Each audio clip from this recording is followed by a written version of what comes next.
Pelo menos 63 pessoas morreram no norte da Índia e no Nepal devido a deslizamentos de terra causados por fortes chuvas. As inundações e os deslizamentos são comuns durante a temporada de monções no sul da Ásia, mas especialistas afirmam que a mudança climática aumenta a frequência, gravidade e o impacto. No Nepal, pelo menos 43 pessoas morreram até este domingo. Algumas regiões estão inundadas desde sexta-feira, o que levou as autoridades a alertarem para possíveis enchentes em vários rios. Na capital Katmandu, os rios também transbordaram, inundando os assentamentos situados ao longo de suas margens.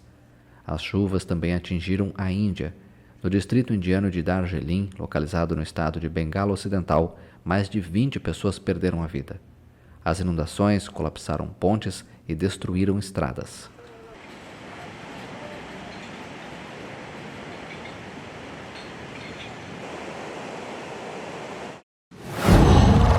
Qual?